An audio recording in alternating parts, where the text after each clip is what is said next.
foi há 2 dias. E aí eu comentei sobre isso aqui, ó, parada cardiorrespiratória, certo? Ou então falência múltipla de órgãos, né? Eu comentei sobre esses dois aí, que geralmente a gente não usa, né? Geralmente não usa, porque é errado, né? É um termo utilizado de maneira genérica, então a gente não usa esse tipo de termo, né? E aí eu vi, ó, o site da Globo colocou Diego Maradona, G1, morre aos 60 anos depois de parada cardiorrespiratória. Interessante que ele morre depois da parada, né? Não é a parada que causa morte, não. Ainda bem, né? Que ele morreu depois da parada, não foi antes. Ficou um negócio estranho. E aí, o site R7 coloca Maradona, entenda possíveis causas da parada cardiorrespiratória. Começou a melhorar, né? Porque aí tá falando que podia ser outras causas, né? Aí no site, não lembro que site que é esse, também de saúde, fala isso também. Maradona tem parada cardiorrespiratória e morre. Saiba o que causa. O que é a parada cardiorrespiratória que levou Maradona à morte? Então, assim, várias pessoas colocaram como se a causa da morte fosse essa, né? A parada cardiorrespiratória. Isso aí não foi a causa da morte, né? Isso aí foi o desfecho, né? E não a causa. É lógico que ele poderia ter um infarto, poderia ter alguma complicação, poderia, mas não seria a parada cardiorrespiratória. A gente iria colocar o que levou a essa parada, né? E não a parada em si. Beleza?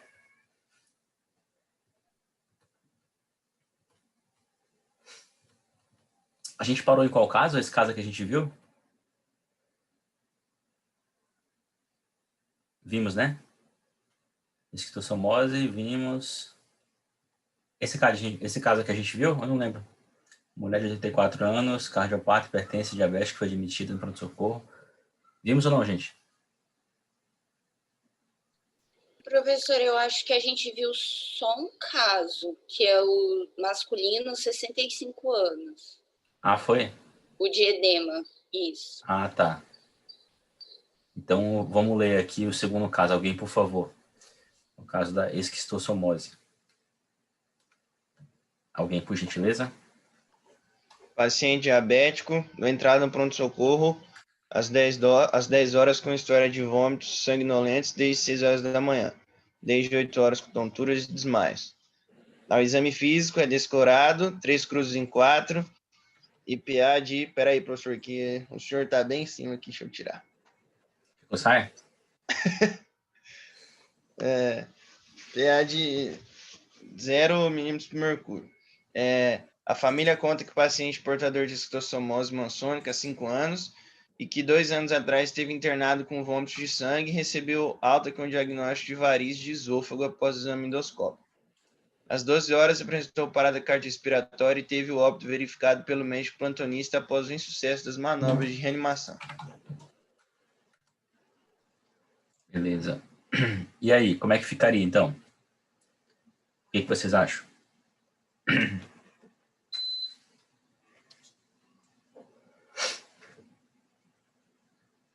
Teve vômitos sanguinolentos, né? Esquistossomose, ela causa isso, né? Não é? Da hipertensão porta, né? Vamos, gente.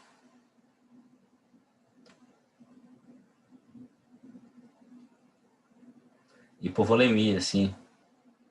Que é o choque, né? O choque e hipovolemia da pressão. Mas aí o que causou essa hipovolemia? O que causou esse choque hipovolêmico? O rompimento das varizes, não foi? O rompimento das varizes, exatamente. Esse rompimento da varize do esôfago, né? Ele se deu por quê? O que levou a causar varizes esofágicas, né? A hipertensão portal. A hipertensão portal, esquistossomose, isso tudo, né? Então aí a sequência a gente colocou aqui foi essa: choque hipovolêmico, que foi a causa final, né? Ruptura das varizes esofagianas, hipertensão portal e esquistossomose mansômica, tá? Aí na segunda parte, que está aqui, entra a diabetes tipo 2, né? Porque não foi causa direta, tá bom? Mas ela, de alguma maneira, a gente sabe que o paciente diabético, ele sempre complica, ele sempre piora, né? Então, a gente coloca ali na parte 2 que não foi causa direta, mas foi causa que contribuiu com óbito. Alguém tem dúvida? Alguém acha que poderia ser diferente? Como eu falei, a causa A e a causa D, geralmente ela é a mesma, tá? Ali no meio você pode tirar um, colocar outro, mexer, não tem problema. O importante é que fique numa sequência lógica, tá? Beleza?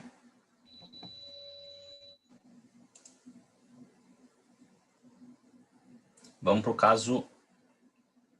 Outro caso aqui. Alguém pode ler, por favor?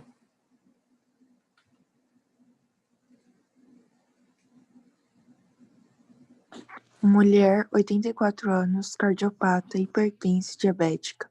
Foi admitida no pronto atendimento para tratamento de fratura do fêmur direito, pós queda da própria altura, 5 da manhã, no dia 15 de 10 de 2018. Foi liberada para a cirurgia na manhã seguinte e operada às 16 horas com prótese total do quadril direito, sendo encaminhada para a UTI no pós-operatório imediato. Recebeu a alta da UTI 5 dias após para o apartamento. Dois dias depois, foi readmitida na UTI devido à broncoaspiração quando jantando, evoluindo com pneumonia e infecção generalizada, vindo a falecer 28 de 10 de 2018, às 23 horas. Então, observa que o evento foi um evento curto, né? Ela estava na UTI, né? Fez cirurgia do quadril, né? Estava na UTI, se recuperou, depois foi para o apartamento, estava jantando, acamada, né? E aí broncoaspirou, certo? Qual foi a causa inicial aí? A causa, assim, que levou isso tudo a esse desfecho? A fratura, isso mesmo. Fratura de fêmur direito, tá bom? Quadril e fêmur ali, que fez a cirurgia, né? Prof, mas mesmo não tendo ligação direta, que foi tipo a broncoaspiração. Certo. Boa pergunta, Letícia. É isso mesmo. Existe muito essa dúvida. Ah, mas não tem uma ligação direta. Na verdade, o que iniciou o evento todo, se ela não tivesse acamada, se ela não tivesse no leito, se ela não tivesse passado por cirurgia, se ela não tivesse na UTI, o que gerou isso tudo foi a causa inicial, que foi a fratura de fêmur, né? Se não fosse a fratura, não aconteceria nenhum evento desse, certo? Então, a causa inicial fica realmente fratura. Algumas pessoas podem colocar até queda de altura, depois fratura, né? Não tem problema, tá? Ou coloca fratura direto, tá bom? Não tem problema também, não. Depois da fratura, Seria a broncoaspiração? Poderia. A gente poderia informar também que ela fez uma cirurgia, né? Também, que fez uma prótese, né? A cirurgia poderia ir na parte 2, né? Poderia ir na parte 1. A gente poderia informar isso também. Agora, informar que ela estava acamada também, que estava na UTI, certo? Isso aí poderia informar. Como eu falei, essa sequência ali no meio não vai mudar muito. Qual seria isso? A pneumonia, ela foi em virtude da broncoaspiração, né? Certo? E qual foi a causa final? Qual foi a morte dela? Ela morreu por quê? Sepsis, né, professor? Sepsis, infecção... Desculpa, infecção generalizada, é o que está ali escrito. Então, Prof, eu coloco sepse ou choque sepse? Você pode colocar um outro. A diferença de choque é porque choque é depois da sepse. Assim como choque hipovolêmico é depois da hemorragia aguda, certo? você pode colocar só no final choque séptico ou pode colocar septicemia. Não tem, nesse caso aqui na DO não vai fazer muita diferença não, tá? Ah, sim. Uhum. Então, lá, gente, septicemia ou choque séptico ou sepsis, entendeu? Vocês podem colocar dessa maneira, tá bom? Decorrente de uma pneumonia, tá bom? Aí poderia colocar broncoaspiração também, não tem problema. Ah, professor, o que tem a ver pneumonia com a fratura de fêmur? A gente sabe que pessoas acamadas, né, ainda mais idosas, elas têm maior chance de ter pneumonia, inclusive por broncoaspiração, né? Então, tem uma relação aí bem forte. E aí, queda de altura, tá bom? A cirurgia, como eu falei, você poderia colocar durante o ABCD também. Cirurgia de fêmur, tal, tudo você poderia colocar.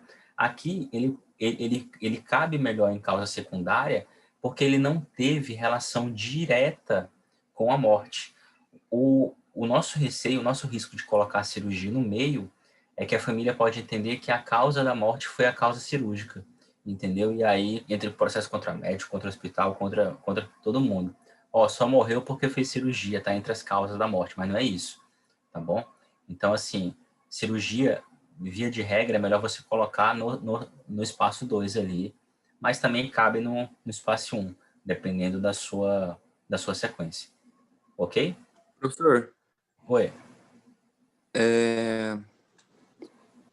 calma, esqueci o que eu ia perguntar. Ah, tá. Não deveria colocar mais coisas ali na parte 2? Tipo, ela é cardiopata, hipertensa, diabética. Tem a questão que você falou de ser acamada. Isso não colocaria também na parte 2 ou não? Perfeito, você pode colocar, não tem problema. Só que aí você tem que colocar só um.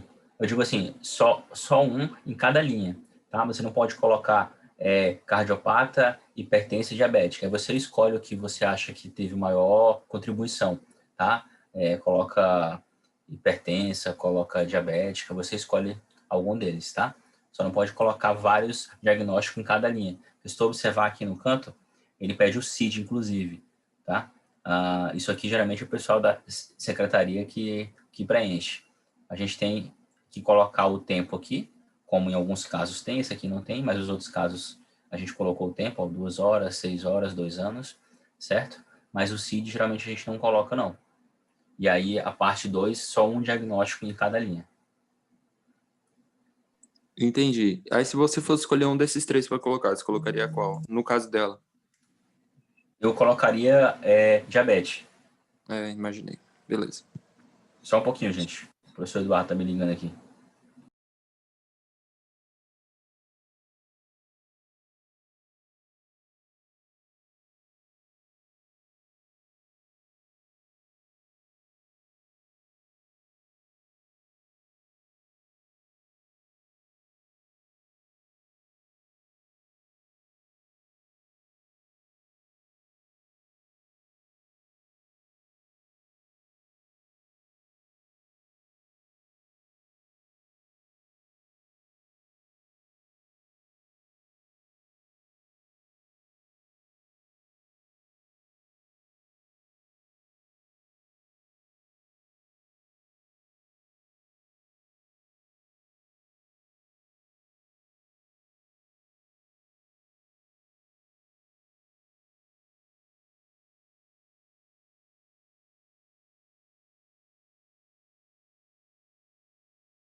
Oi, gente. Eu colocaria diabetes, tá, Felipe? Porque eu acho que geralmente ela complica mais, certo? Ainda mais uma coisa leva a outra, né? A pessoa que está com cirurgiada fica difícil para ela manter essa glicemia dela normal, tá bom? Sim, beleza, professor. Até a questão da diabetes relacionada com uma infecção, né? Totalmente relacionada. Exato. Mas fechou, Esse professor. caso aí Valeu. do professor Eliu Cabral, tá? O Eliu Pai, eu peguei dele. Ele tinha dado isso aí na aula, achei interessante. Outra pessoa pode ler, por gentileza? Masculino. Oi? Bom dia. Bom dia, Lucas. Volta lá, por favor. Volta, por favor. Aí. Poderia deixar sem essa queda da própria altura? Poderia. A gente coloca sempre para poder informar que a fratura, o que levou a essa fratura de fêmur, né? Se fosse tiro, a gente poderia colocar ali ação mecânica pérfuro-contundente, ou então projétil de arma de fogo. Se fosse acidente de trânsito, a gente colocaria ali também alguma coisa de ação contundente, entendeu? Então a gente coloca para poder ficar mais... a pessoa ela ter mais elementos, né? Como eu falei, se fosse... se colocar só fratura, às vezes o governo ele não sabe o que aconteceu e o que levou àquela fratura. E aí, se a gente colocar qual foi a causa, eles podem fazer política pública para poder intervir e atuar nessas causas que levaram a essas doenças. Então, quanto mais elementos a gente colocar, melhor. Do início até o final, tá? Tranquilo, obrigado. Nada. Vai lá. Masculino, 25 anos, pedreiro, estava trabalhando quando sofreu uma queda de andaime, altura correspondente a 2 andares. Foi recolhido pelo serviço de resgate e encaminhado ao hospital, onde fez cirurgia em virtude de traumatismo crânioencefálico. Morreu após 3 dias. Isso aqui é bem frequente, viu, gente? Bem frequente. Aí você tá lá na UPA e chega esse caso aí, como é que você faz a DO? Queda de andaime seria a primeira causa, que né, levou o traumatismo crânioencefálico.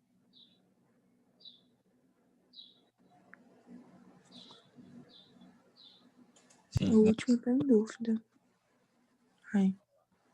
A gente não colocou aqui qual foi o caso, né? Mas a gente colocou edema cerebral, que geralmente é isso. Não está no histórico aqui, mas poderia ser um hematoma, poderia ser hematoma subdural, extradural, aí você veria no caso o que é, tá bom?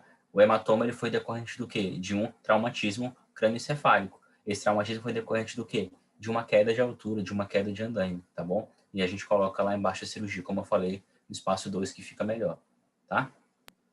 Professor, Coisa simples. Oi, gente. sempre é bom colocar mais causas, né? Mas se eu tivesse colocado só duas linhas, utilizado só 2 linhas, teria algum erro? Como? Ficaria como aí? Não, sem o edema, porque, por exemplo, só com caso eu não colocaria edema, eu ia colocar só queda e o traumatismo. Não ficaria errado, entendeu? Só que assim, eu acho interessante você colocar qual foi a causa desse trauma, a não ser que tenha sido um tiro no crânio, entendeu? Que aí o tiro no crânio, alguma lesão assim mais grave, a gente entende que ela morreu na hora. Né? Nesse caso, como ela evoluiu com alguns dias de morte, é interessante colocar qual foi a causa que levou a esse óbito.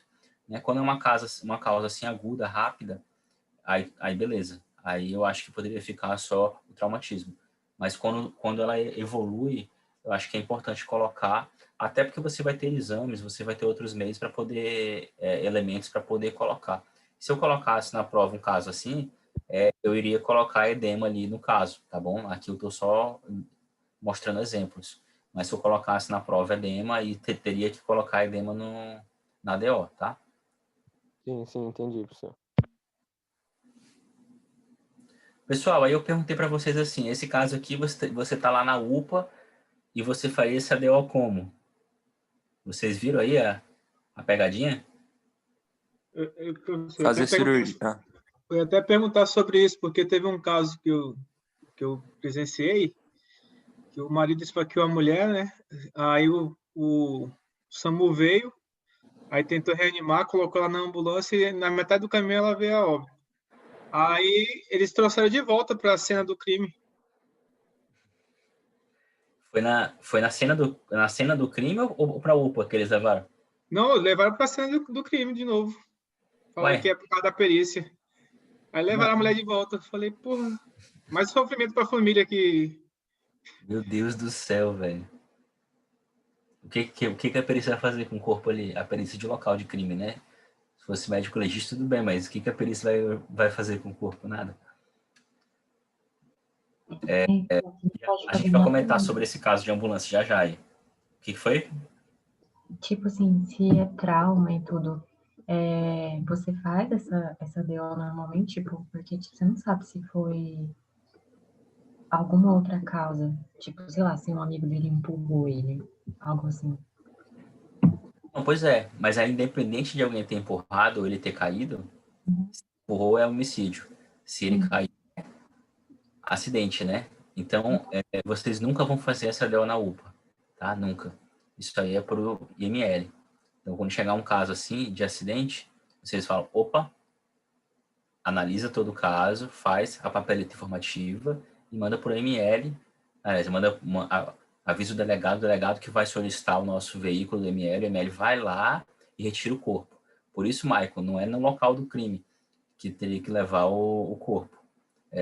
Volta para a UPA. Né? A ambulância está levando, volta para a UPA. E aí é acionado e vai até lá. IML, né? Oi? Da UPA seria encaminhado para o IML? Não, é o oposto. Na verdade, ninguém nunca encaminha corpo ao IML. A gente nunca recebe corpo lá. Nós é que vamos buscar, sempre. Tá? Não pode encaminhar nenhum corpo ao IML, porque quem solicita o exame é o delegado de polícia. E o delegado ele solicita para que o IML faça a remoção do corpo. Então, seja no local do crime, seja na UPA, seja no hospital, seja onde for, o IML vai lá e busca o corpo. E aí sim, o IML, no seu carro, a sua equipe leva até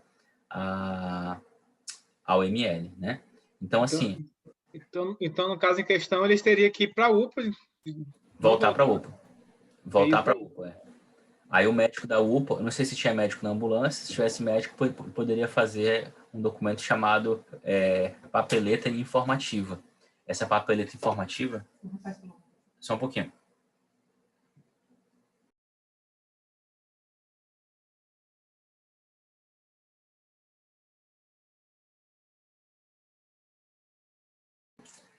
Essa papeleta informativa, gente, é como se fosse um resumo do seu prontuário lá. Então, você vai falar que fulano de tal entrou às tantas horas no local e foi a óbito às horas tal. E aí você faz uma descrição do que aconteceu e o que você fez com ele. Isso aí tem que ser mandado sempre para o ML quando ele é atendido, né? Ele pode ser atendido um dia só na UPA e morreu, como ele pode ter ficado aí um ano no João Paulo. E aí a gente tem que receber isso também, porque a gente vai saber se fez cirurgia, se retirou algum órgão, algo desse tipo, para quando a gente fizer a necrópsia, a gente saber realmente o que aconteceu, né? Se não chegar informação médica, a gente fica um pouco perdido lá. Então, vocês têm que fazer a papeleta informativa e a papeleta, sim, encaminha ao ML, junto com o corpo, né? O corpo a gente vai buscar, tá bom? Então, caso aqui, vocês não fazem DO, gente. Manda pro... Isso aí é competência do ML. Manda pro delegado que aciona o ML e o médico legista que faz a necrópsia. E aí, depois da necrópsia, ele faz a DO. Tá bom? O que eu posso fazer com esse paciente, então? Tipo, para botar a minha papeleta informativa, eu vou colocar só o que eu vejo superficialmente nele, porque, tipo, teoricamente eu não posso mexer no corpo. Se você chegou lá, por exemplo, com uma facada, como esse caso que o Maico falou, aí você coloca paciente vítima de ferimento por arma branca no tórax, feito drenagem torácica, sei lá, feito alguma coisa, ou então já chegou em óbito, e você coloca lesão por arma branca, hemorragia, aí interroga e manda pro delegado, né? O delegado vai acionar o ML. Você não precisa, teoricamente, abrir para poder ver qual foi a causa certinha, não. O exame externo já lhe basta, tá? Professor, a UPA é obrigada a receber esses corpos? A UPA é obrigada a receber o paciente, né? O paciente. Os corpos, depois que morreu, não. Mas aí, no caso dessa ambulância, você falou assim, volta para a UPA, mas, na verdade, nem tinha chegado na UPA. Ela tinha saído da cena do crime e estava indo para o atendimento e morreu no meio do caminho. Nesse caso, que nem o cara da ambulância vai levar para onde? Aconteceu que ele voltou para a cena, né? Mas nesse caso do Michael, eu entendi que estava na UPA e ia para o João Paulo e depois colocou na cena do crime. Mas eu entendi que era isso. Mas vamos dizer que está saindo da UPA. Está saindo da cena do crime. Aliás, ele está saindo da cena do crime. Chegou na UPA, já estava morto. Aí o médico de lá da UPA veio, putz, já está morto. Se tiver médico na ambulância, ele faz a papeleta informativa e informa isso. Se não tiver médico na ambulância, ele chegando na UPA, o médico da UPA, ele não vai receber o corpo, mas ele vai verificar se ele está morto. E é o exame, nesse caso, né? Ele não tem certeza se ele está morto. No momento que ele verifica que ele está morto e ele vê que é uma causa violenta ali, ele falou, pô, foi uma facada, foi um tiro, ele faz a papeleta, não é competência dele, ele faz a papeleta, informa o delegado, tá bom? Mas aí a UPA recebe esse corpo da ambulância, já, mesmo que ele tenha chegado morto já, né? Ele vai receber o paciente. Ele vai verificar que está morto após esse exame dele, mas ele vai fazer o exame dele só para ver se ele está vivo ou não. E aí, se tiver médico na ambulância, ele já faz isso na hora lá. Na ambulância faz. Entendeu? E aí, ele pode ou levar para a UPA e aguardar essa remoção. E se ele morreu no caminho, aí sim ele pode retornar para o local do crime e aguardar. Ele não vai deixar o corpo lá no chão, nem isso, nada. Ele vai aguardar a equipe do ML ir lá buscar. Aconteceu um caso que o rapaz morreu no caminho.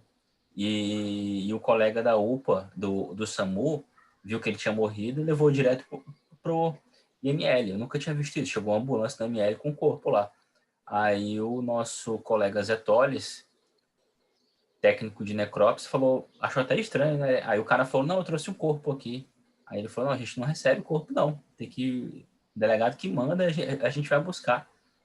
Aí o cara se alterou lá, falou que era competência dele receber e tal. O Zé Toles, não é. E aí deu um rolo danado lá, o cara foi um pouco arrogante com o caso, e aí o Zé Toles disse que não ia receber, não recebeu e estava correto. O nosso Zé Toles estava correto e o médico que fez de maneira errada para ele mesmo levando o corpo pro IML. Mas eu confesso, Tuane, que no interior acontece muito isso, viu? Por quê? Porque alguns locais do interior não tem rabecão, não tem como levar corpo.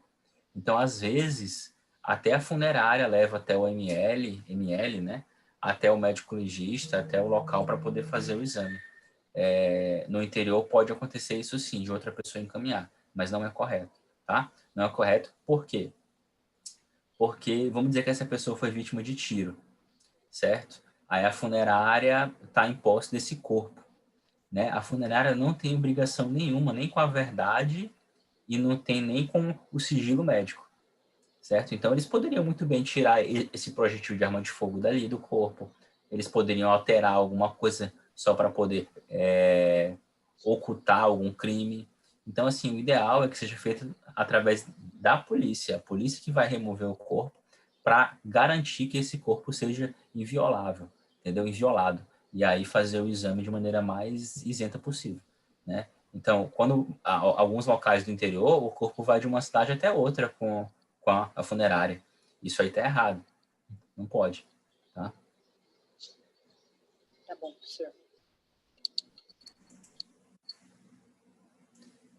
Falecimento de homem com traumatismo torácico, consequente à perfuração na região pré-cordial de projetil de arma de fogo, certo? Esse é um caso que a gente fez, inclusive, no penúltimo exame lá no ML.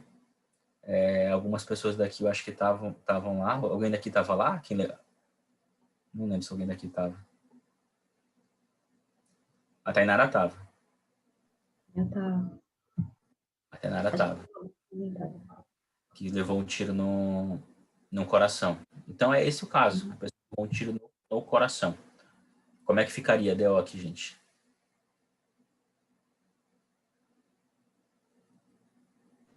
Perfuração por projétil de arma de fogo. Isso de baixo para cima, né? Isso mesmo. Traumatismo torácico.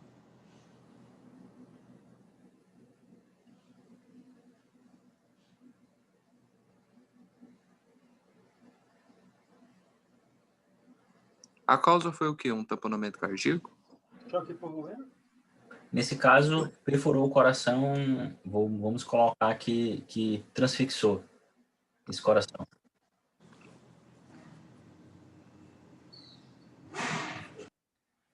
Aí seria, depois do torácico seria justamente a lesão cardíaca, né?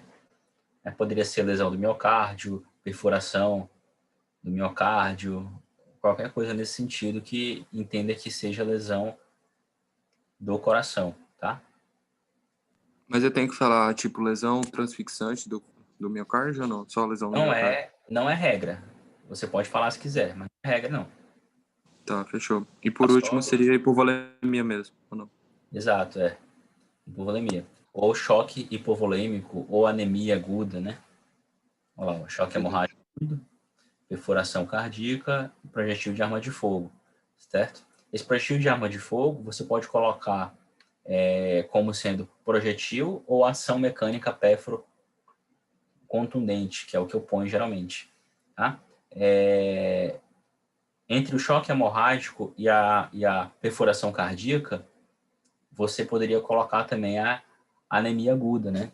Porque a anemia, a pessoa vai ter anemia, vai ter hemorragia aguda, e aí depois que vai chocar, né? Então, é uma coisa sequência da outra. Mas se você suprimir também, não fica errado, não. Ficando só ABC, ele tá ótimo. Tá bom?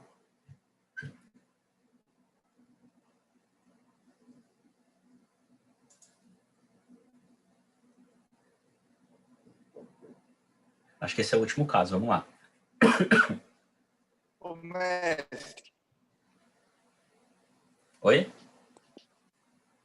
o senhor já pegou algum projétil na bifurcação lá da ilíaca com um tiro no coração? Não. Teve um colega que pegou já em outro local no corpo, mas não aí não. Mas já pegou em outro local do corpo, sim.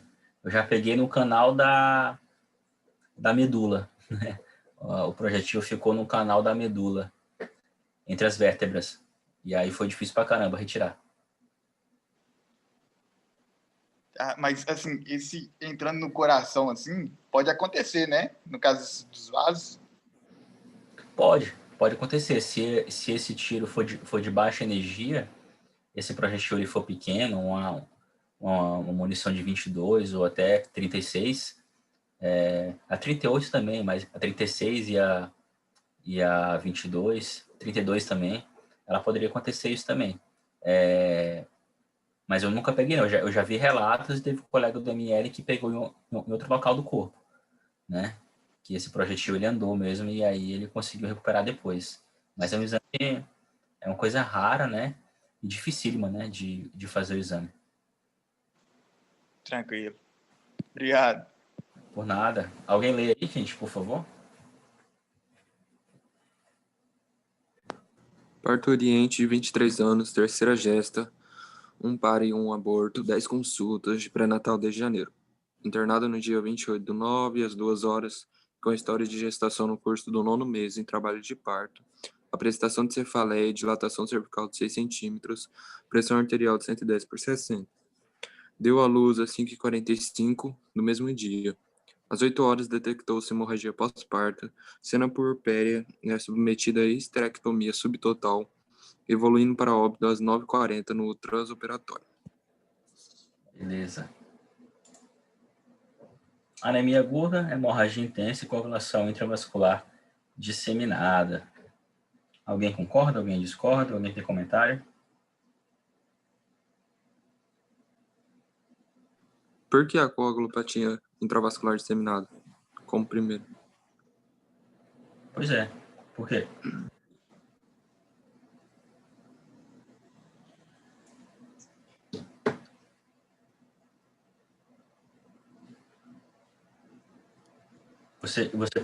Você colocaria como, Felipe? O tempo entre o tempo que ela deu à luz e a histerectomia seria uma parte inicial da coagulopatia. Ficou um pouco ruim o áudio, não consegui ouvir direito. Eu Ele falei diz que entra a luz... pode falar. Eu falei que seria por conta do tempo, entre o momento em que ela deu à luz e quando ela fez a histerectomia. Então, seria um tempo grande que poderia começar o caso de coagulação, coagulopatia. Exato. Só que a ordem, ela tá correta? Vocês acham que tá correta? Não, a anemia vem antes da hemorragia intensa, no caso, né? Ou não, também.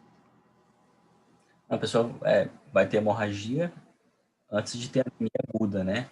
Ela precisa sangrar para depois ter anemia. Só que a gente está errado por quê? Porque a coagulação ela não é nessa ordem, né? A coagulação ela é depois, né? Então, o correto seria assim, ela teve hemorragia após o parto, certo? Depois da hemorragia, por esse período que o Luiz falou, aí pode ter o efeito de coagulação, né? Intravascular disseminada. Além dessa coagulação, vai decorrer ainda uma anemia, um choque hemorrágico. Eu acho que o cachorro está aqui na porta.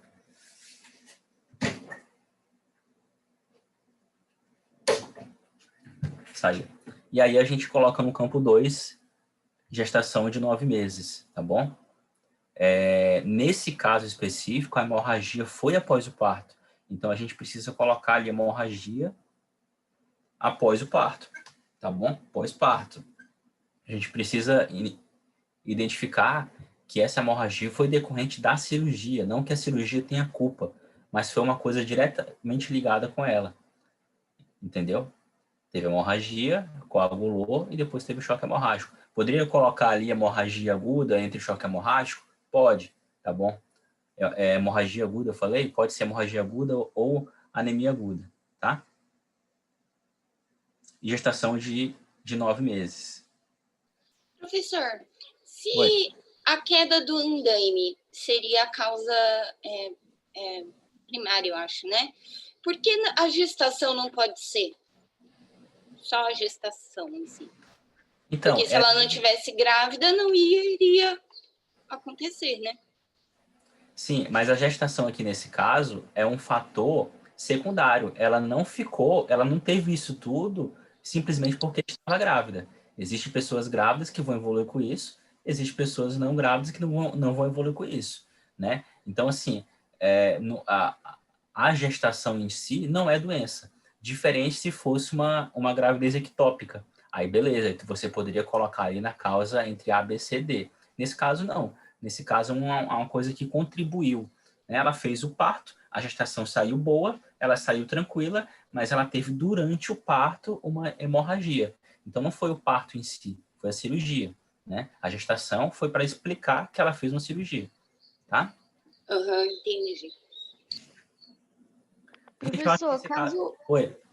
Caso o neném morra também, eu preciso colocar alguma coisa na DO? Aí você vai fazer uma DO para ele. É outra DO, tá? Aí você vai fazer, se ele respirou, como aquele caso que a gente contou lá, se ele respirou, você vai fazer DO. Se foi abaixo de 500 gramas, 25 centímetros e qualquer outro que eu esqueci agora, 500 gramas, 25 centímetros e 20 semanas, aí é aborto. Aí você não precisa fazer, fica facultativo, tá bom? Se for acima disso, você faz, e se respirou, você faz sempre. Aí faz uma outra DO, uma do feto e uma da mãe. Tá? Beleza. Não acabou não, gente, tá? É o último caso. A gente vai seguir com algumas coisas aqui que são mais de dúvida mesmo, que o pessoal sempre pergunta sobre declaração de óbito. Ainda mais isso que o Maico falou, a Tuane falou. Quem mais falou? Tainara falou. Sobre ambulância, sobre deslocamento, isso tudo aí. Vamos começar com a amputação de membro. Né? Como é que a gente faz no caso de amputação de membro? Faz uma DO específica para ela? Não. Eu vi no livro que falava que podia colocar algum anexo. O médico não coloca o médico não coloca na DO, mas ele tem que fazer meio que um termo que é junto com a documentação, que ele só fala que teve a amputação do membro, então. Dependeria. Oi, Tony.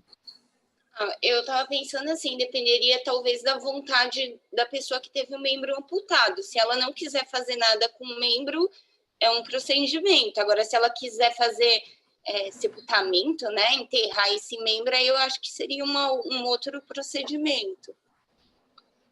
Entendi. Nesse caso, a gente não enterra, não. Nesse caso aqui, se a pessoa quiser levar embora, ela leva.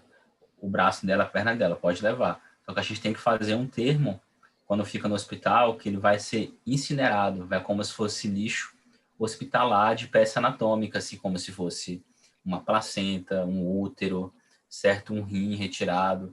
Então, é como se fosse peça cirúrgica anatômica. E aí, você faz uma declaração de membro, de amputação de membro, para poder incinerar isso daí. Mas não enterra nunca, tá? E nem faz DO para membro, para braço, não faz DO, porque a DO é como se uma pessoa tivesse morrido.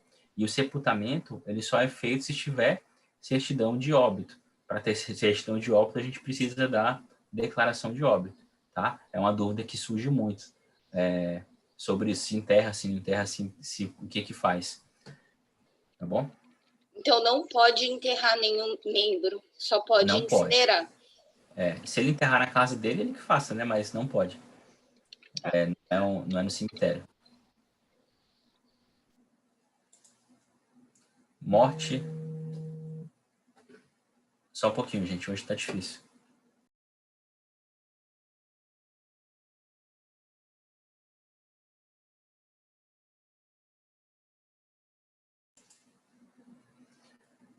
Morte na ambulância, com ou sem médico? Como é que faz?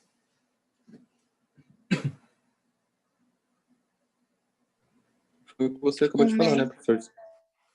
Fala aí, Léo. Vai depender do tipo de morte, se ela é natural ou violenta. Exatamente. Vai depender do tipo de morte, se ela é natural ou se ela é morte violenta. Se ela for natural, como é que é essa sequência aí? Com ambulância, com médico e sem médico? Se for natural, o médico que estiver na ambulância, ele faz a DO.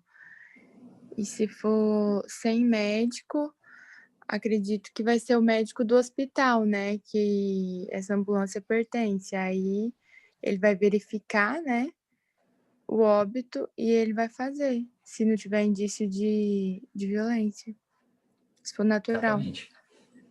Exatamente. Bom, vamos na hipótese aqui que essa ambulância saiu lá de Buritis a caminho do João Paulo II, certo? E aí a ambulância veio sem médico. O paciente estava grave, mas veio sem médico. No meio do caminho, esse paciente morreu. Então, assim, na teoria, essa ambulância teria que voltar até Buritis e o médico que encaminhou, ele faz a DO. Por quê? Porque a ambulância ela é a extensão do hospital. A ambulância é uma extensão dele. Então, o que acontece ali é de responsabilidade de quem encaminhou e do hospital que encaminhou. Então, professor, mas a ambulância estava na porta do João Paulo II. Se o médico do João Paulo II quiser receber e fazer a DO, ele vai fazer um favor, tá bom? Mas ele não tem obrigação nenhuma. Se chegou morto lá, nesse caso, e vem encaminhado de outro local que havia médico, essa ambulância teria que retornar para o local onde havia médico, fazer essa declaração de óbito, e aí sim, seguir com o seu sepultamento lá, tá bom? Professor, o hospital Só um pouquinho. Se for violenta, nesse caso, aí não. Aí o João Paulo pode receber, olhar que foi violenta e encaminhar diretamente pro local para fazer esse exame, tá? Fala, Leonardo.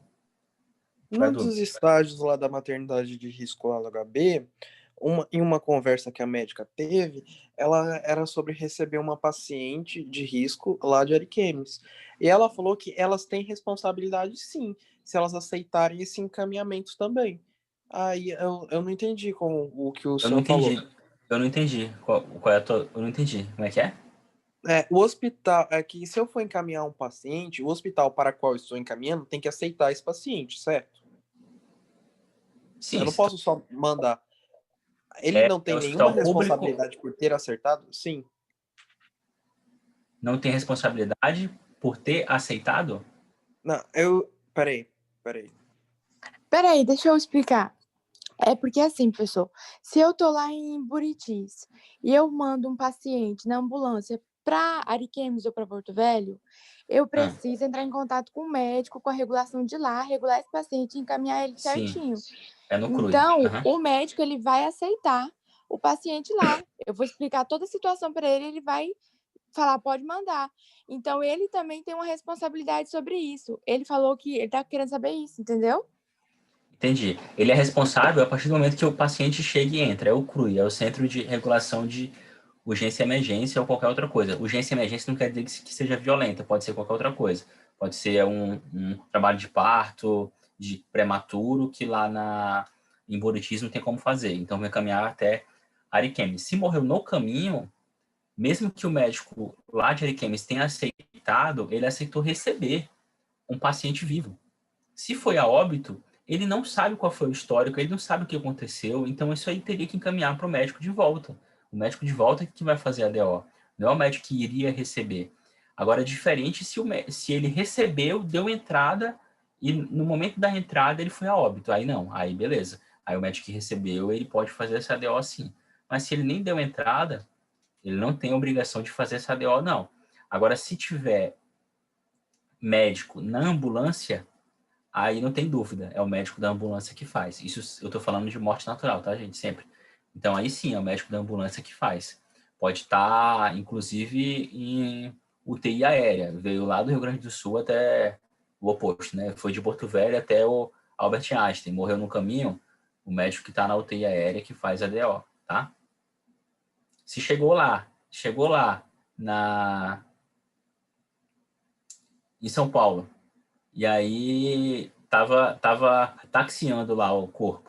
Foi sem médico, o que não acontece, né? Geralmente o TI aéreo vai com médico. Mas vamos supor que estava sem médico. Ele morreu, teoricamente, ele teria que voltar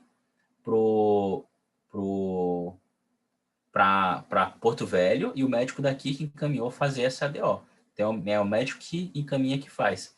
Teve um caso aqui em Porto Velho que o paciente veio de UTI aérea. Não sei se tinha médico, eu não lembro, acho que não tinha médico. Não, tinha médico sim. Ele veio de Ji-Paraná até Porto Velho. E aí ele foi dar entrada no Hospital das Clínicas, né? E aí era uma causa violenta, né? Ele teve algum acidente de carro, eu não me recordo muito bem. E aí ele entrou no hospital e aí morreu. Chegou em óbito lá, morreu. Aí o médico do pronto-socorro falou assim, opa, peraí, não. Isso aqui é do ML, não é nosso, não. E aí ele fez a papeleta e não fez a DO, e aí encaminhou pro delegado, né? O delegado solicitou que o ML fizesse essa remoção. Então, o paciente veio de Paraná até Porto Velho, o médico de Porto Velho verificou que a causa foi a morte violenta, o ML de Porto Velho fez o exame e fez a DO, e aí depois a família teve que fazer a remoção do corpo já, né? Até Ji-Paraná. Aí eu não sei se fez de avião ou de carro, né? E voltou até Ji-Paraná. Mas como o médico deu entrada no hospital, ele em vida aqui ainda na capital, é o ML da capital que ia fazer esse exame e essa DO, tá bom? Então, assim, lembra sempre, com médico, morte natural, é o médico que faz a DO. Sem médico, é a unidade que encaminhou, tá bom? Tem algumas coisas que a gente vai perguntar depois, se for de causa desconhecida, né?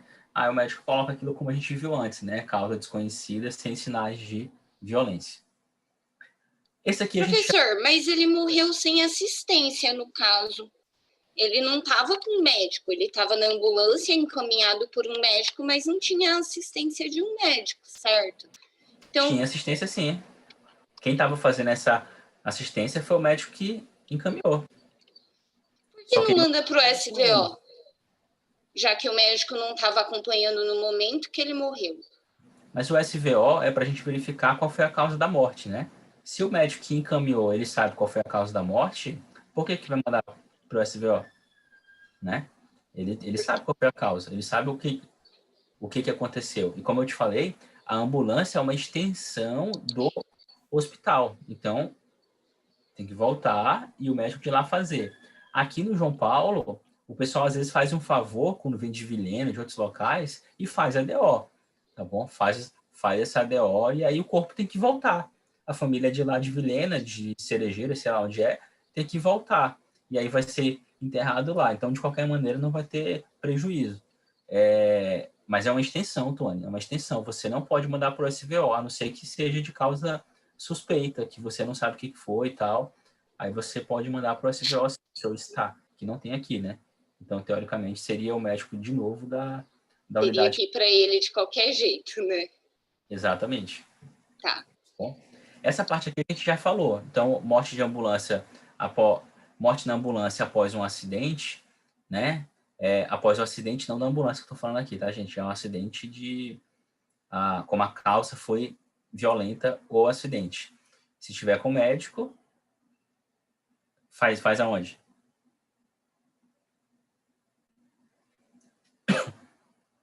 Também é no hospital, né? Aí o médico que vai pedir autorização do delegado para levar para o Exato. Nesse caso aqui, ele não teria obrigação de voltar, entendeu? Ele não teria obrigação de voltar. Como eu falei aqui agora há pouco, ele poderia ter entrado no João Paulo, e aí o cara falou, é violenta. Aí o médico do João Paulo ele pode fazer o exame externo ali, fazer a papeleta informativa e falar, como eu falei nesse caso do avião, falar, opa, isso aqui é IML. Aí ele informa, tá? Ele não está atendendo o corpo, mas ele só está vendo se está morto. E aí ele informa tudo isso e manda pro delegado. O delegado vai acionar o IML, tá bom? Se a gente errar, gente, esse preenchimento da DO, a gente viu como é que é essa DO, não foi? É uma ficha grande. A gente viu como é que ela funciona. O que a gente faz se a gente errar essa DO? A gente não pode rasgar e nem passar corretivo essas coisas. A gente tem que devolver para a mulher lá do hospital porque tudo tem um número, né? Então ela vai dar baixa lá que teve um erro. A gente vai pegar uma outra nova.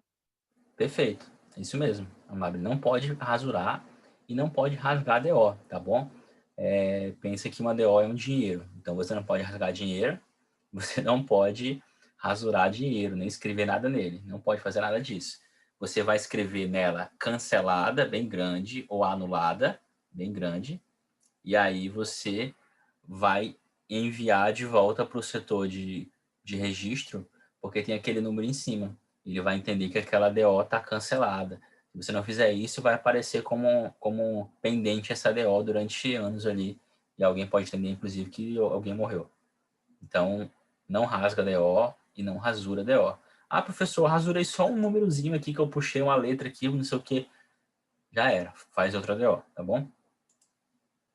Professor, você tem que carimbar essa cancelada ou não? Não precisa carimbar nenhuma DO, inclusive, nem a cancelada, nem a não cancelada. Lá na DO embaixo ele pede o nome, CRM e assinatura. Ele não pede assinatura e carimbo, né? Então você só coloca o seu nome legível, o seu CRM e assina. Não precisa nem carimbar nenhuma nem outra, tá bom? Entendi. E na cancelada precisa colocar seu nome, CRM ou não? Não precisa não. Se tu errou no nome da pessoa lá em cima, já escreve cancelado e acabou. Não precisa informar quem foi. Fechou. Morte decorrente de ingestão exagerada de etanol. De quem é a competência da emissão da DO? Do patologista do SVO ou do médico legista? SVO. Por quê? Professor, não vai depender do contexto, da situação? Porque às vezes tem que ver como que foi isso, né? Essa pessoa bebeu onde, como é que estava, ela estava numa festa, o que aconteceu, entendeu? Não sei. É mais ou menos isso, tá, Mabel? Nesse sentido aqui que eu tô colocando, eu tô falando de uma coisa aguda. A pessoa, de um dia para o outro, tomou todas e morreu decorrente a isso. Se for só isso como eu tô falando, competência IML, tá? Competência do ML.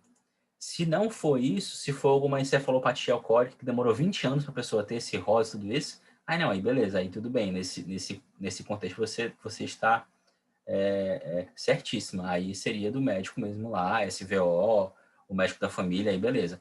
Nesse caso aqui eu estou falando de uma ingestão aguda que a pessoa bebeu, entrou em coma e morreu. Pum! Entendeu? Aí, esse caso aqui seria do IML, tá? Esse caso aqui seria do médico legista, tá bom? Porque foi uma causa externa, né? Causas externas, que não são causas naturais, do médico legista. Até porque a gente faz essa dosagem aí de álcool no corpo para verificar se procede ou não. De quem é a competência de atestar a morte em casa de complicação médica, pneumonia, embolia gordurosa decorrente de cirurgia corretiva de fratura após queda? O acidente, nesse caso, é de causa básica da morte? Quem é que faz essa DO? Vamos dizer assim, ó, a pessoa está internada, a pessoa teve uma fratura de fêmur, tá? E aí ela fez uma cirurgia, beleza, a cirurgia não ficou boa, e aí ela foi para casa.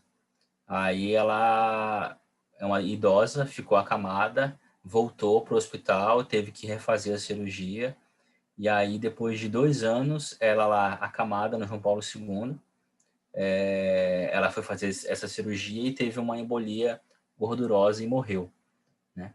Nesses casos aí, quem é que faz a DO?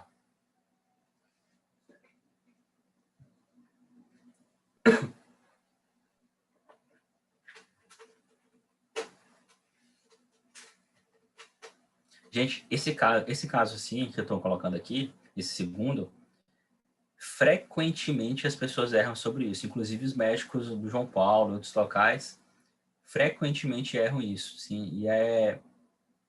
E é bem simples a gente pensar É o médico que encaminhou ela para o internamento hospitalar que vai ser responsável? É o ML que tem um acidente? Não. Professor, é aquele negócio lá que tem que ser o CRM, não sei o quê, para ver se teve erro médico? Não, aí a gente não está falando de erro médico, está falando só para quem vai fazer a DO. Independente de erro médico ou não, você pode fazer a DO. Agora, quem vai investigar isso aí sim, pode ser o CRM, se teve erro médico. Mas nesse caso aqui, gente, o que foi a causa base, a causa inicial aí? O que causou isso tudo foi a fratura de fêmur. Essa fratura de fêmur, ela foi decorrente de uma ação acidentária, né? Uma queda de altura, seja qual foi o que aconteceu lá. Diferente se ela foi uma fratura espontânea, tudo bem, não é o caso aqui. Mas vamos falar sobre o que é mais comum. Se for uma fratura acidentária, queda de acidente, queda de nível, carro, a senhora idosa caiu, isso tudo, gente, é causa acidentária, é causa externa, tá bom? Ah, professor, mas aí ela teve uma fratura de fêmur, ficou acamada durante 1 ano, aí teve escara, tá? Teve úlcera de decúbito, aí evoluiu com sepse, com septicemia e morreu. Nesses casos também é do ML? Sim, gente, também é do ML. Porque se não fosse a fratura de fêmur, ela não ia ficar acamada, ela não ia ter escara, não ia ter sepse e não ia ter septicemia. Então, nesses casos, é competência do ML sim. Mas, professor, passou 5 anos e a pessoa teve isso tudo.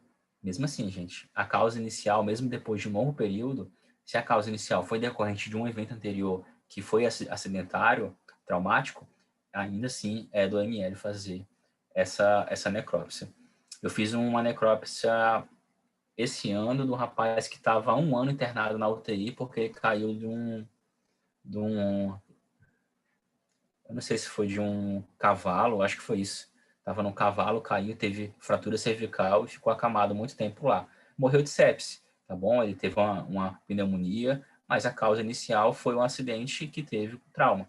Então, assim, isso aqui é um dos motivos que a gente faz mais exumação aqui no nosso estado, porque o médico faz a DO e enterra.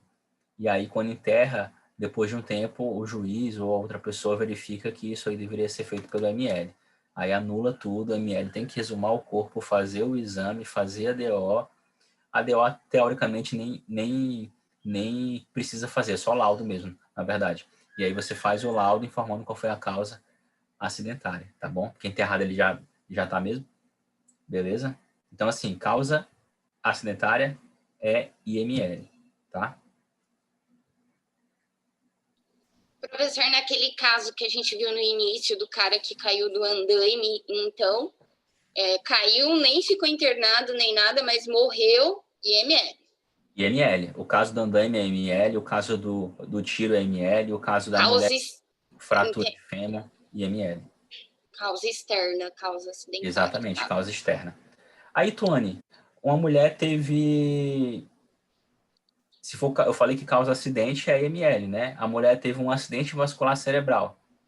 Teve um AVC, né? Um AVE agora, né? E aí, esses casos é de quem? É do IML ou do médico que atendeu ela lá no João Paulo? Teve uma AVE em casa? Ela estava em casa, a pressão dela alta e ela teve um acidente vascular encefálico, hemorrágico, né? Rompeu uma veia lá do cérebro dela, uma artéria, veio a artéria, e aí ela teve um AVE hemorrágico. Chegou no João Paulo já, fizeram uma cirurgia para tentar resolver e ela morreu. Ela chegou no João Paulo, então é o médico do João Paulo. Exatamente. Apesar de ter sido acidente vascular, o pessoal confunde isso. Ah, mas foi um acidente. Não, gente, aí é a causa interna, né? Causa externa e IML. Causa interna, médico que acompanha, do posto, do atendimento, seja qual for lá. Causa externa e IML, que não é esse caso. Tá bom? É o que a Tainara falou aqui, contaria como natural, isso mesmo.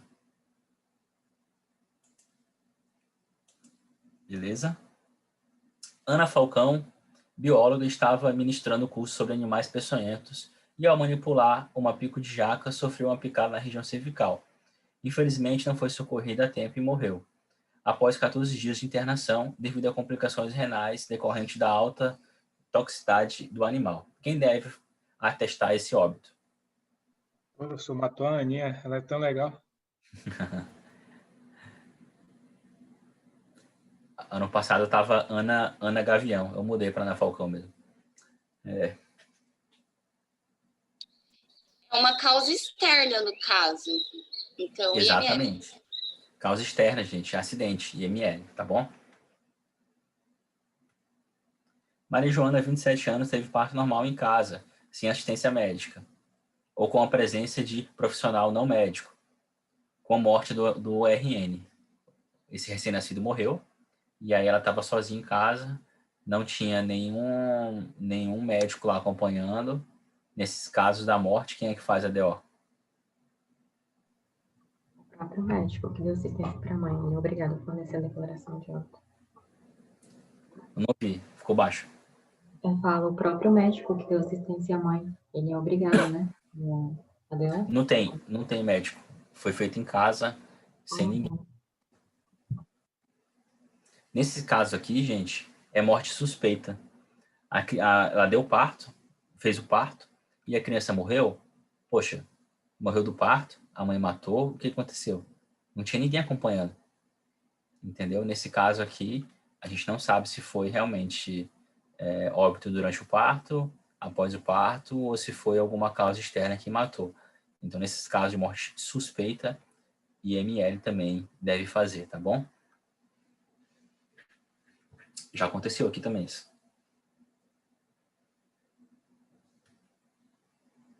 Então aí, gente, tá o top 10 da DO. Ambulância com médico ou médico, tá bom?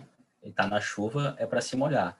Ambulância sem médico, se não tem violência, tá bom? Se for a ambulância que encaminhou, se for o médico que encaminhou, é o médico da unidade que tem que fazer, tá bom? Se for o médico, se encaminhou e tem dúvida sobre a causa, SVO. Se for morte acidentária, IML.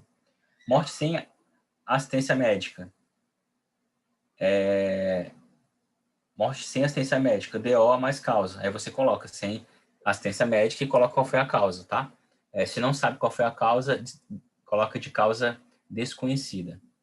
Chegou parado no pronto-socorro. violência, se você sabe que foi morte violenta, IML.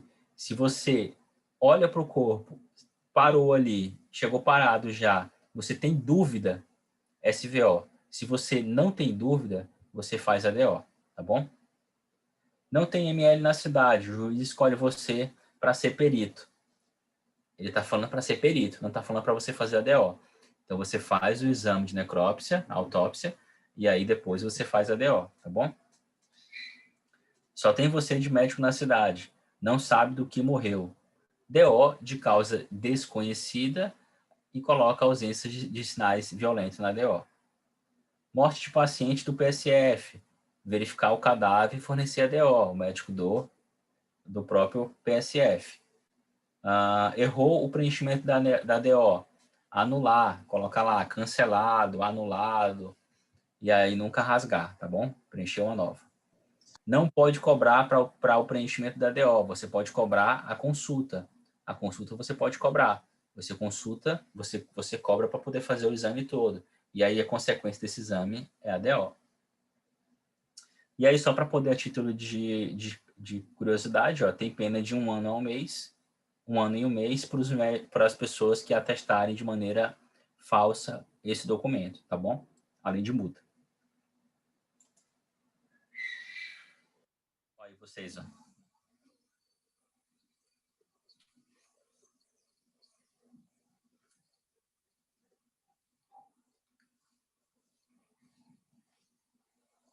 Parece que acabou o corona, né? O pessoal tá na festa, né? Então, aproveita aí para poder lembrar da matéria de medicina legal acumulada, tá bom? Pessoal, acabou. É isso que eu tinha para falar. Aí a nossa última aula do ano, última aula do semestre, última aula da semana e última aula do ano. Foi um grande prazer dar aula para vocês. A turma de vocês é fantástica. Eu gosto que vocês interagem, que vocês perguntem. Infelizmente não foi presencial, tá? Eu queria muito que tivesse sido, mas pelo andar da carruagem a gente viu que não teria como, então a gente faz o que pode. Beleza? Tenho certeza que aprendi mais do que ensinei, vocês são ótimos, e eu desejo boa sorte a todos e espero revê-los em breve aí, já atuando como médico. Eu não vou dar mais aula na finca no 4º e no 5º ano, eu só dou aula nesse ano aqui, então a gente não vai se ver mais dando aula, a gente vai se ver mais na finca em outras ocasiões, mas dando aula não, tá bom, gente? Só para poder deixar aqui... Valeu, professor. Só para poder deixar aqui... Obrigado, professor. Por nada, gente. Tem um manual, tá bom? Declaração de óbito, que é esse manual aqui. Vocês conseguem baixar aí. E tem essas 2 leis aí que eu coloquei, a portaria, que aí vocês conseguem baixar para poder ver informação sobre isso também. Pode cair na prova também, alguma coisa disso aí, tá? Alguém está comentando aqui? Obrigado, valeu, gente, valeu. A Tainara vai continuar vendo as aulas da Liga, é verdade? Não vai se despedir, tem razão. Beleza, gente? Então é isso. Vou deixar o vídeo aí com vocês, que vocês gostam disso mesmo. A prova vai ser na sexta-feira que vem, vai cair declaração de óbito e aquela parte de asfixia, né, que eu falei. A gente já deu aula sobre isso, tá? Não vai ser difícil a prova, pode ter tipo 1, 2, 3, 4, 5 tipos de prova, então estudem, não colhem, pelo amor de Deus, tá bom? SVO cai também, professor? Oi? SVO cai também? O SVO não cai SVO, cai sobre declaração de óbito. E aí cai de maneira geral, né? IML, esses casos aqui que eu coloquei, pode cair alguma coisa parecida com isso mesmo, tá? Professor, Oi. Obrigada por tudo, né? Primeiro de tudo, foi muito bom a gente ter essa matéria com você esse ano, aprendemos muito. E eu fiquei com uma dúvida, professor, na verdade. Ali no final daquele top 10, você fala que nem da punição para o médico que emitir um atestado falso, né? Eu estava esses dias vendo um caso, que é aquele caso daquela menina que foi acusação de estupro, né, da Mariana Ferri. E aí ela questiona o laudo do legista. Só que o legista, ele tem a fé pública, né? Como você já falou. Quem vai investigar, digamos assim, ou não existe investigação para o que um legista falou? Se ele falou, está falado, ou pode haver uma investigação para esse legista que emitiu o laudo? Pode haver sim, pode haver sim. O que acontece é que a família ela pode contratar um médico assistente técnico, e aí esse médico ele vai utilizar da sua experiência para poder ver os pontos frágeis daquele laudo.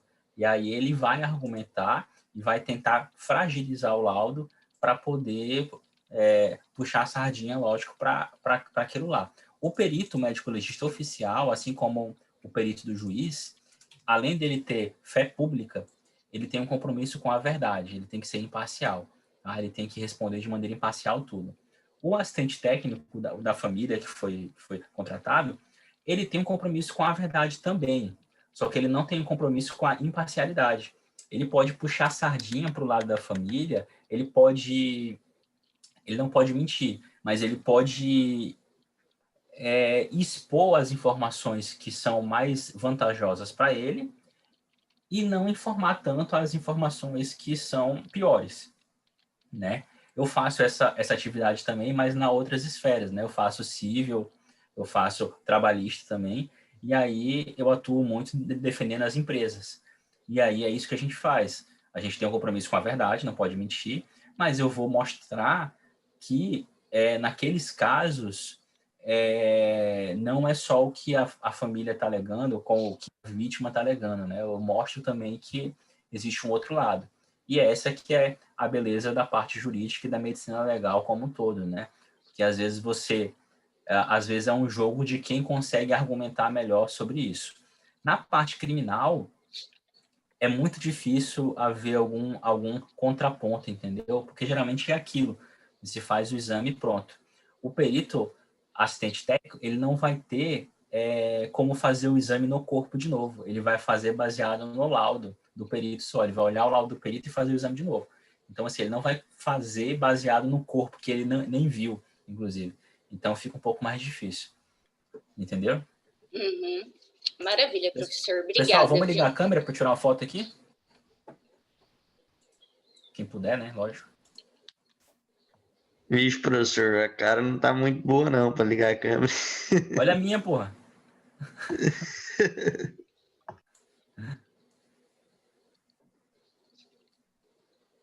Vamos, gente, vamos, gente, vamos, gente.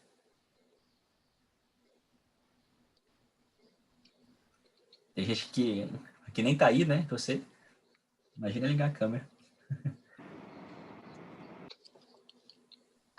Gente, essa foto vai ser a chamada também, tá? Por isso que eu tô pedindo. Eu vou tirar a foto da lista de vocês aqui e a chamada.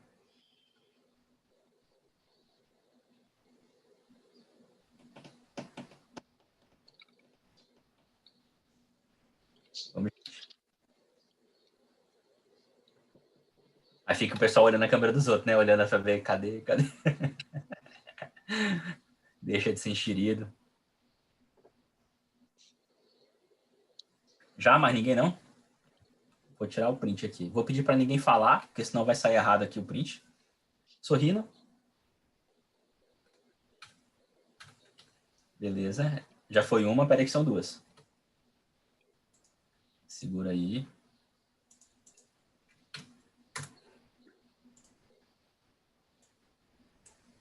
De novo. Beleza. Beleza, gente. Um abraço, tudo de bom. Bom final de semana a todos, tá bom? Valeu, professor.